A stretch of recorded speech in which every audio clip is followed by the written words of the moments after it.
Sibo Alan Zook Jebs Wren of the Turen clan left home to go play music for the world. Soon, he also found joy in stealing from others. It was never malicious intent. In fact, he found that he enjoyed spending his money on those who needed it most. He never tried to hurt anyone, but when it came to fighting, he was a deadly force that didn't want to be messed with.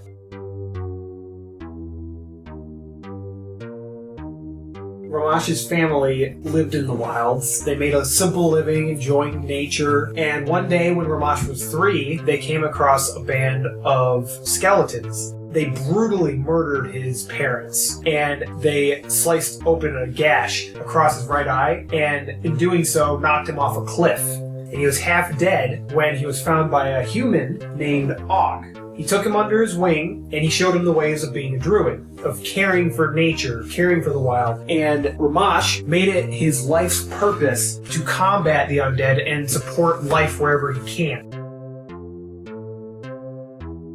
Joan Red's son is a half-elf. He settled down, became a smith, and fashioned himself a six-shooter. He met this woman, Abigail, married her, and they had a child, William. The town was invaded by a gang of outlaws, led by the ruthless Slade Blackhorn. Joan banded together with his close friend, Rex Greenroot, and together they undermined the gang and their ploys. Unfortunately, Rex ended up making a deal to work for Slade. Rex broke into Joan's home, killed Abigail and William, and burned the house down. He followed Rex back to the former mayor's manor, which had become Slade's base of operations. He saw Slade congratulating Rex and aimed and fired 2 bullets. The events that forever changed Mikhail's destiny occurred during the night of the Festival of Lights. A certain tiefling fire wizard, carrying the name Malleoculus, brutally dismembers and disembowels Mikhail's mother, father, and young sister. Immediately after, the priests of the temple took him in, and they raised him to be the noble diplomat that he was born to be. He only left the temple 150 years after dedicated service to Bahamut, so that he could find this sorcerer Malleoculus. Once Mikhail destroys this cult and wipes him from existence, he will be named High Priest in the temple, and finally take on his father's role. Long ago, the men of this world fought against the most powerful sorcerer that this world has ever seen, by the name of Ornon. These men, at great personal cost, were able to slay this dark sorcerer, or so they thought. Right before he was vanquished, Ornon poured his life energy into several silver objects, which then allowed him to survive all of these years. Ages passed, and then, in a burrow near the town of Wolfshold, the explorers that exited unleashed the Lich of Ornon. Shortly after, the men of Wolfshold reported seeing a creature that seemed to trail fire behind him and bore 3 horns upon his head. The Ornon feller, I guess he's got this magical demon working for him. Just as I'm coming through part of the forest, coming up to the main trail, I hear some voices, and these Kenkus, they came out and they had a couple of the townsfolk haul him over to this dark wizard with the horns. He kind of reaches back into his bag, and I caught a glimpse of his face. Like I say, it was terrible, and he looked old. He looked older than dirt. Then he reaches into his bag, and he draws out this dagger, and he stabbed him. Afterwards, he wipes off his knife, and he goes to put it away, and, well, I tell you, I swear his face looks smooth as a baby. A portal opens up in the floor. I'm rolling! Now yeehaw and giddy up! Let's get out of here! Suddenly, a shape comes flying through the air and smacks into the ground. And as Sibo sort of holds up one of the torches, he realizes that this object that has landed right in front of them is the head of Roland the Wizard. Mikhail drops to his knees. His foes stand above him, his friends lay unconscious around him, and just as he is about to drift into unconsciousness, he feels his spirit being pulled away from his body, and suddenly he is standing before Bahamut. I'm here today to offer you a choice. I can grant you the power needed to slay your foes, but in return, you must give me a solemn promise. Somewhere along our journey, I will ask you to commit a terrible deed, and you must do so without question, no matter the consequences. In return for this promise, I promise that your foes will be laid to waste. The deed is done. Mikhail stands to his feet. His eyes glow with the red depths of hell, and his fingertips appear to crackle with a red electricity. And your weapons suddenly spring to your hands. Matilda comes from a long line of smiths. They've been a pretty wealthy family for a long time, and now their dynasty has kind of waned a little bit, and she was going to be married off to the Silver Twist so that their two dynasties could be combined. Matilda goes down the aisle, they have a little bit of a ceremony, and just like that, Matilda and Hiram Silvertwist are now married. As the bride and groom are working their way down the aisle, they have almost reached Mikhail when suddenly his vision blurs for a moment, and then he is now again standing in the presence of Bahamut. You promised me a task. Are you ready to fulfill your obligation? Yes. Lord Bahamut. This man that stands before you is a liar and a blasphemer of my name. Strike him down. Show the world that the wicked must atone for their sins with blood. Hiram is actually extending his hand to you. You bring your rapier out, and it goes through clean as can be, comes out the backside of his neck. With that, you withdraw the sword, and he drops to the ground. For a moment, the only person moving is Matilda. She backs up and then does her wink and then goes down to her knees to check on her husband. Seeing as I'm kind of wanted, I don't think that you should use my real name anymore, so would you all be pretty to call me Brumhilda from now on? The only thing that you can see in here is a large anvil, and there is a forging hammer resting on top of it. There is a simple wooden chair next to the wall with a dwarf sitting in it. Tell me, what are you doing here? I don't really know. It would appear that perhaps fate wanted you to meet me. I am, of course, Moradin. This helmet needs some repairing. Could you show me your craft? She grabs out her tools, pounds the dent back into where it's supposed to be, punches the helmet, and walks back towards him and sets it near his feet. I think that you can do great things for me, and great things for your people and for this world. I will try my best, sir. He looks at the helmet one more time and he tosses it back to you. Keep this as a symbol of your devotion to me.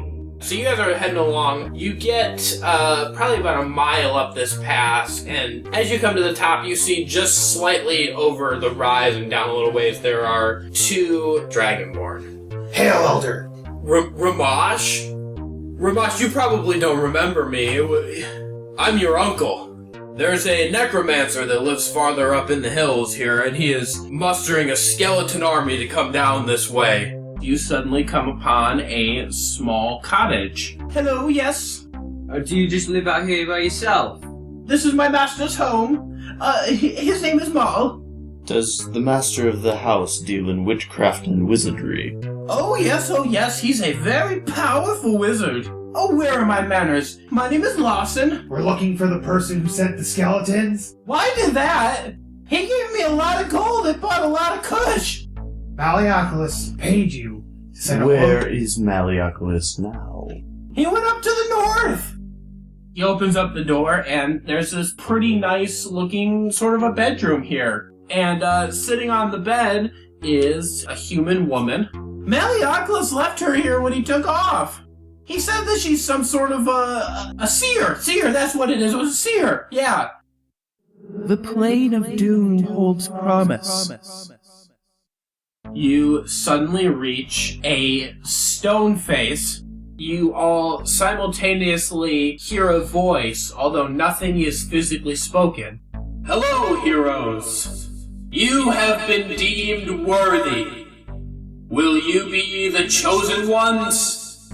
The stone actually splits open and opens up about a doorway-sized hole with a tunnel going through.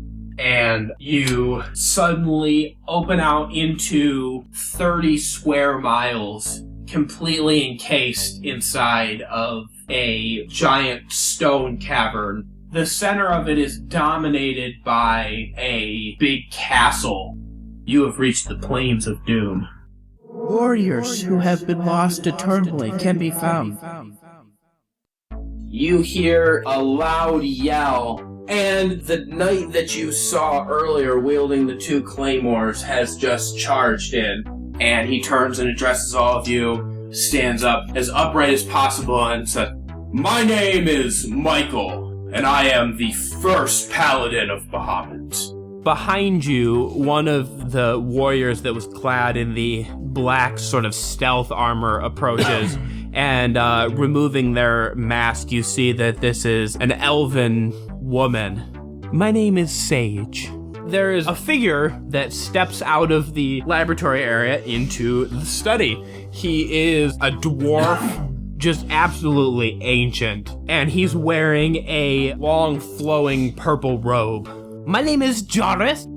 My name is Josh, and we rock him. I am the greatest thief of all time. I stole the urns of the greatest hero of all time. Ryder didn't actually start out as any kind of good bard. He caught the wandering eye of a certain demoness.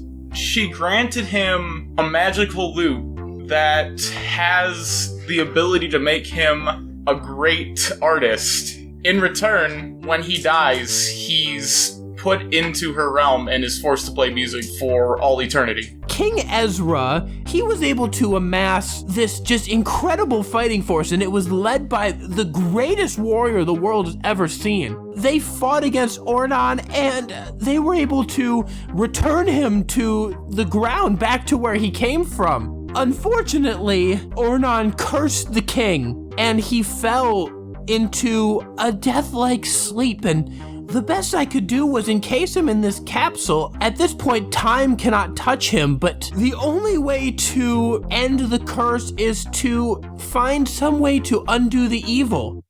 Enter the land of eternal strife. You see these Tiamat priests arranged in an intricate pattern around the portal. All of them are holding hands, and it forms this long chain that leads up to a lone figure standing directly in front of the portal. Starting from the farthest point and moving closer and closer to Malleopolis, all of the figures have dropped to the ground, drained of life. And as the last 2, holding his hands on either side, drop to the ground, he rears his head back and appears to breathe in deeply, absorbing just an incredible amount of energy. Then he brings his gaze down and focuses directly on you, his eyes glowing with a deep ember red, and he winks and then steps backwards through the portal. There you'll find your purpose. These guards leave Mikhail in this holding cell, and in walks Malleopolis. My hated foe. I'm sorry. Have we met? What did I do to you? You killed my family in front of me. My memory is something beautiful. See, not only can I remember the things that I've experienced, but when I consume of the soul of another, I can grasp some of their memories if they are worthy. Your family, they must have been pretty fucking boring, because I remember nothing of them. And with that, he turns and he walks out. You hit Diretta directly in the side of the neck, and she finally succumbs to her wounds and drops to the ground. Ezra's troops are able to quickly overwhelm the remaining few drow as they no longer have a dragon backing them up. You can see with the shape of the temple and the road structure, there is some kind of a power point right here in the city. From the books that I'm reading, there needs to be some kind of an arcane key of some kind to unlock it, and maybe once that is put in, then we would be able to free ourselves from the dome. The key was entrusted to an ally of great power. I've distinctly seen this shape, and I know that there is a medallion that does fit this. Malleoculus. We're going to hell. Just as it appears like you guys are about to be overrun by this battle, suddenly the glowing light figure that you saw before kind of appears in the center of all of you, reaching out, kind of like brushes his hand across all of you, and suddenly you all see a flash of bright light, and then you appear somewhere else. This is your good buddy, Roland, but he has no head. This is my, it's a portal room. What can I say? I've been to hell so many times, they can't devise a single cage to keep me in here. I would already been gone, but I can't find my damn head. So you can't go back to Proidea until you find your head? I can go back, I just don't want to be walking around like the fucking headless horseman. Ryder jumped through this portal. In the center, there appears to be some kind of a festivity going on. There's a large banquet table. At the far end, on a raised dais, sort of laying reclined on a chase lounge, is a woman, and as he comes through the portal, she looks up and goes, "Oh, Ryder, my darling! Whatever are you doing here?" Hello, ma'am. You are escorted over to the Lady Voluptua. She gives you a huge kiss. "Oh, my darling, I've missed you so much. Have you come to join me? You're just in time for the banquet." "Well, I mean, it's always the banquet, but you know what I mean." And she has something in like a clear container sitting next to her. "Voluptua, you bitch! I want my head back!" He slams Voluptua back and onto the ground, and then strides forward and, removing his head from this container, he reattaches it. "Never again will you take my head!" She glares at him and sees all of you filling in behind him. She extends both of her hands and just yells, "Get out!"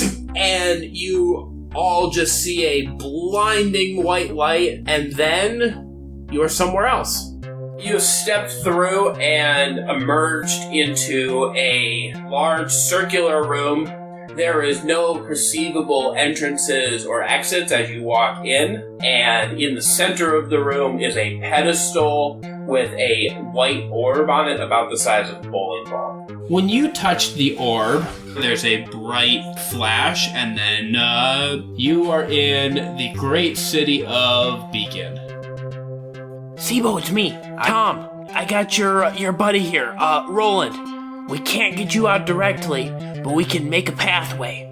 You gotta get to the vault." You have just stepped through this doorway, and you guys find yourselves in Larson's underground lair.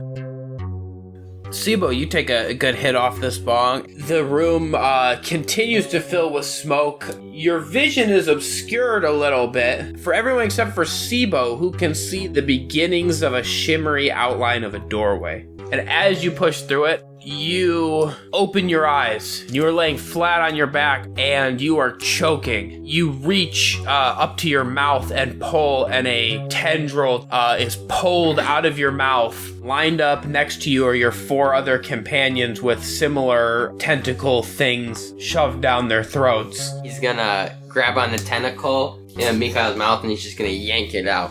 He reaches for Sibo's gonna like his mouth. flop off the edge of that bed and go over to Ramash and pull the one out of his mouth. Ramash is going to walk over to the other two and rip the tentacles out of their mouths. From the other end of the room, a door swings open, and standing in the doorway is a mind flayer. Why are we not supposed to be here? Oh, you can be here. I just can't let you leave. Out of this sack tumbles a rat that is oddly dressed in a purple tunic and wearing a backpack. Hello, Joshimi. My name is Seth. You unhook the clasps on this bag and open it up. What the fuck?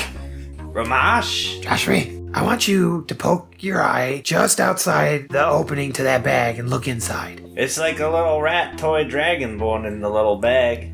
That's me, you moron. How'd he get to be the size of an ant? I don't fucking know. 6 mind flayers are arrayed in front of you. And Ramash, climb up into my hand real quick. as you guys group up and array yourselves, a portal opens. Holy damn shit, what's going on here? Oh, fuck! As you push through this first portal, you can see on the other side, there are 5 different portals. Sibo runs through portal number 5, and it disappears. I run through portal number 1, carrying Ramash. Joshua will run through portal number Trace. Mikhail, you see tentacles enclose over your face. You gasp for air. You can't see anything. And suddenly, through some sort of sheer will, you are breaking through. You're stumbling. You're running. You can barely even see, but you dive through portal number 2. On the giving of blood, the world will turn. Sibo's going to sit down and pull the monocle away and immediately reach for the drink on the table. What the fuck? Oh, guys, you will not believe what I just found! Joan is unconscious on the table now as he's been choking this entire time. Can Sibo get up and like pat him really hard on the back? This tiny child hand. Yeah, you do nothing. I pour my drink on his head. Okay, he's choking, so that does nothing. All right, Ramash is gonna pick him up and give him the Heimlich. That does nothing. Mikhail strides over to the table, takes the pommel of his sword, and tries to strike him right on the back of the neck. Joan is dead now. No. Shh. Listen. Sorry. Listen. Lalelia is going to No, that was like 4 fails. Joan is dead. Ramash, you are now wrapped up by and stunned by a mind flare. As you struggle using the claws that he has on his hand, he spins a circle around the top of your head and is going to remove the top of your head and extract your brain and devour it. And Ramash is dead.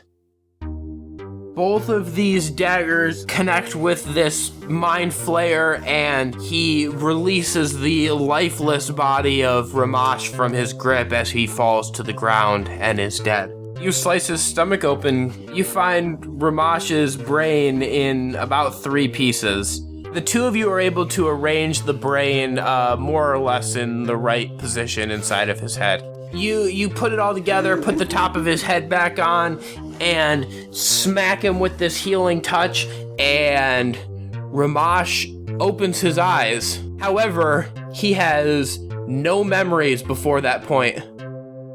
This is a temple for Tiamat. He wants to look for something, a smaller pedestal, unhook the monocle of Watudu from his cloak, and put it on the altar.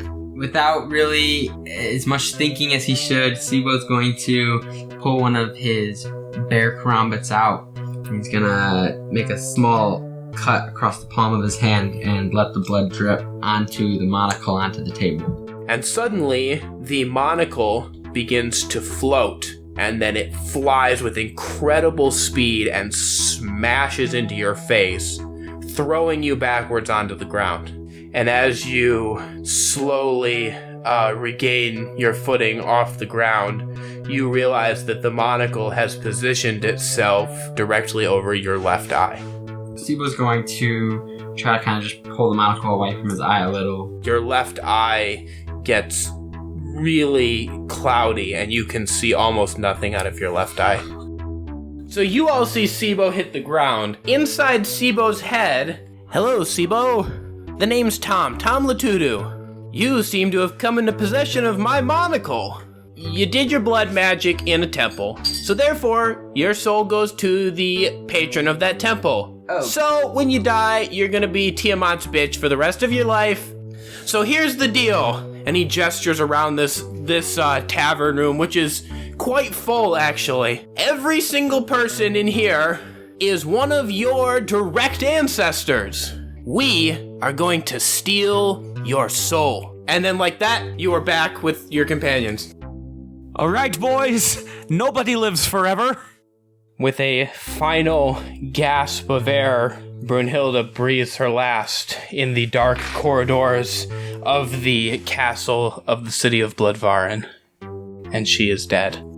Throughout the entire city of Bloodvarin, seemingly coming from the air, there is a loud, resounding sound of a hammer slamming against an anvil that everyone in the city hears as a final send-off from her god Moradin.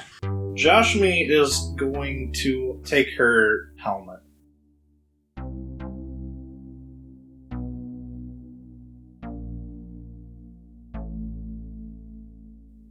Fate always demands a price.